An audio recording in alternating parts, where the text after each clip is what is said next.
Hello, anybody, somebody, nobody, who I may never see this. This is Siegfried Alexander Faust, the Whiff. Come back to some more Warhammer 40k. I'm going to be reviewing Black Templars this time.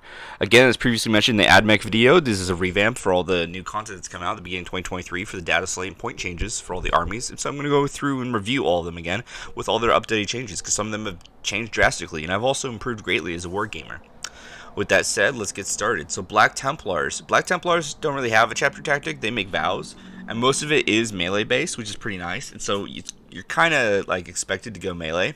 Originally, I thought they were much better than they were because some of their upgrades, one of which in particular, Bones of Mordred, its model, I thought it was unit. So I was like, oh, these dudes can do like 20 to 30 mortals. It's insane. Yeah, I was wrong. It's just the sergeant, basically. Anywho. Some of them is good, like the over here Sigil of Sigismund, I believe, Sigismund's Seal, sorry. It affects the entire unit. You can reroll the hit and wound roll against whatever target. So you just give it to these dudes who are going to have hammers, and they just go to town on a certain target. Overall, the army's kind of nice. You get more chaplains because Black Templar, and so you can do a bunch more upgrades, which are, again, pretty nice. I think I have one that's buffing the Devastators. Unfortunately, I don't have Crusaders. A lot of uniqueness. A lot of the armies suffer recently from not getting a good incentive to run unique things or more lore-friendly things because the number-wise, it's not there. It's like Custodes on tabletop do not match Custodes in lore, just how it is. So I have 3 5-man Devastator squads with the heavies with multi-meltas, 1 10-man squad of Vanguard vets with storm shields and hammers, exception for the sergeant with a relic blade, and then 2 10-man squads of Vanguard vets with dual lightning claws. The one with the hammers again has Sigmund's Seal. The one of them with the lightning claws has Bones of Mordred, and the other one I believe has the Light of the Emperor's Grace. Yeah.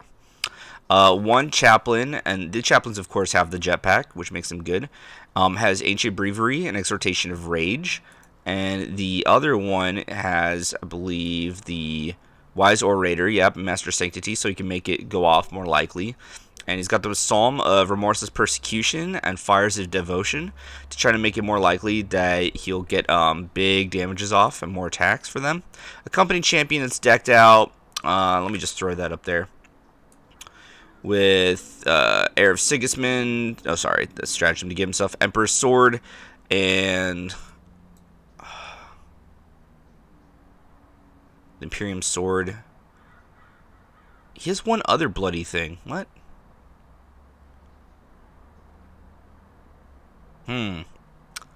Oh, Sword of Judgment.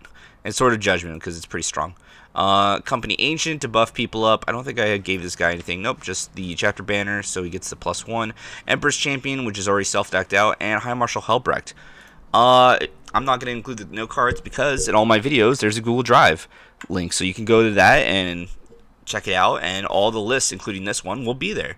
And I'm going to upload a mod in the future that's going to include all of these armies for people to grab for Tabletop Simulator or just, you know, Battlescribe stuff.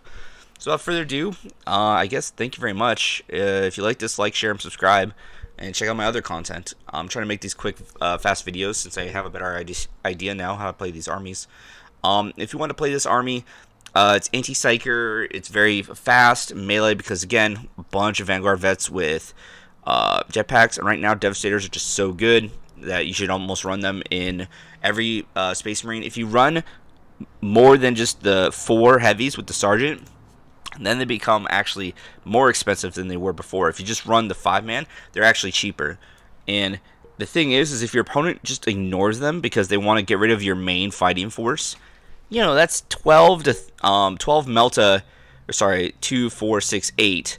So it's 24 melta, excuse me, every round they're going to have to still be dealing with if they ignore them. If they ignore them, then you have this main fighting force. It's just a good complement for any army.